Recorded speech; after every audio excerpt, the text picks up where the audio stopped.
Hey, welcome back, everyone. Some interesting stuff to go into. I want to go over the social conditioning agenda, how social networks are being used for this, and what they're actually pushing for. Some of this will go into how the Chinese Communist Party is using these strategies. Other parts are going to go into, well, how it's being done right here in the United States, in Canada, and other countries. And part of that also includes this weird new suicide agenda being pushed for some reason by the Canadian government. Including, for example, with suicide activity books aimed at children at a time when they're now making suicide accessible for 14-year-olds, allegedly, or opening the doors at least to it. It's going to be an interesting show today. I also want to get into kind of how psychological warfare operations work. Many of you know that a lot of my work goes back to 2008, investigating Chinese Communist Party subversion. And a lot of that has also been into their psychological warfare tools or agendas. I want to explain a bit how these things work. I do believe that when you peel back the veneer of something and you can see the inner workings of it, it kind of breaks the way it functions. And so let's break the way that psychological conditioning functions today. It's going to be an interesting show. That said, thank you all so much for being here. Those of you on YouTube, Rumble, Facebook, Twitter, we will jump over to Epic TV exclusively after about 25 minutes, so be sure to join us there. Again, it's our uncensored platform, and also some good discussions there. Andy helped this show keep going. So that said, folks, please join us on Epic TV. That's how let's get started. So I want to start off first by kind of doing a broader picture of what's going on with the Chinese Communist Party's systems for psychological warfare operations. There was actually a new report from the Pentagon, the U.S. Department of Defense, which detailed a new initiative by the CCP specifically for this. And they're calling it a program for what they say is, quote, mind dominance.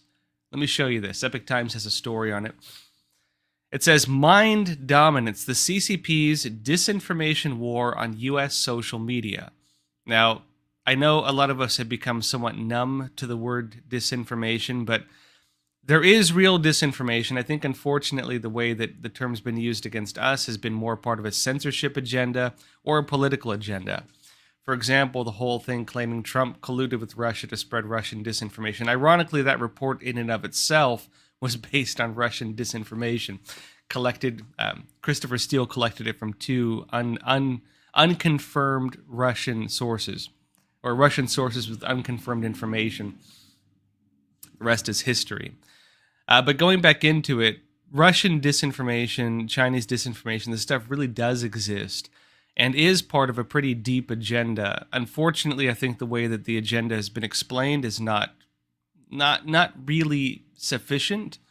And also the way that it's been exposed doesn't actually expose, frankly, what's really going on. So let me show you what Epic Times is saying, because they have a great description of it. Further into the article, they state, the Pentagon's 2022 China Military Power Report, which distills the Defense Department's most authoritative assessment of China's strategy and capabilities, highlights the development of a new method of psychological warfare emerging amongst the regime's politico-military leadership. Now it says, the report says that the CCP's military wing, the People's Liberation Army, the PLA, is expanding and evolving its methods for conducting war on the mind in an effort to win real military advantage. And it says, quote, as the PLA seeks to expand the reach of its influence operations around the world and to seize information dominance on the battlefield, it is researching and developing the next evolution of psychological warfare. And this next evolution of psychological warfare, they say, is called, quote, cognitive domain operations. In other words, operating within a person's mind, cognitive domain operations that leverages subliminal messaging, deep fakes, which is where you can superimpose someone's face over a video and it looks very realistic. Funny enough, that technology was released publicly when there were rumors spreading online that there were videos of Hillary Clinton abusing children. Suddenly, the Defense Department releases publicly the technology to make fake videos like that. It was very strange in my opinion, but regardless, the military for some reason made this type of technology public, and you can start expecting a lot of fake videos of people to emerge because it's come to a point where even amateur uses of deep fake technology is actually very convincing. But regardless, they say it affects these types of things, including deep fakes, right? Overt propaganda, which is just in the open, and public sentiment analysis, which can be something as simple as kind of trying to understand where people are at on a certain issue. The report describes CDO, again, cognitive domain operations, as a more aggressive form of psychological warfare.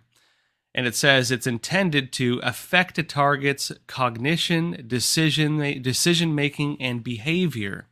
In short, CDO is the regime's new methodology for breaking the will of an adversary or else manipulating them into behaving in a manner more in accordance with the regime's desires. It says, quote, the goal of CDO is to achieve what the PLA refers to as mind dominance, defined as the use of propaganda as a weapon to influence public opinion to affect change in a nation's social system, likely to create an environment favorable to China and reduce civilian and military resistance to PLA actions.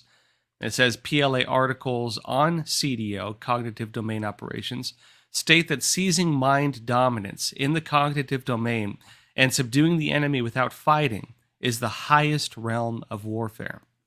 Now, in the United States, we call this fifth generation warfare. The idea is that war has gone from being against the bodies of people to being against the minds of people. You can see examples of this, for example, in Vietnam, with the emergence of the idea of total war. You saw this, for example, very heavily in the war in Afghanistan and war in Iraq, where the United States was talking about COIN, C-O-I-N, that is counterinsurgency. And if you remember, the whole slogan they had was hearts and minds, hearts and minds. The idea is that you can't really conquer a country unless you conquer the minds of its population. The question is, how do you basically do that while not, while not losing essentially what you strive so hard to achieve? For example, the United States, I'd argue, failed eventually to win over the hearts and minds of Afghanistan. It failed, for example, to win over the hearts and minds of Iraq. And these countries, soon after the U.S. left, went back to the way they were before.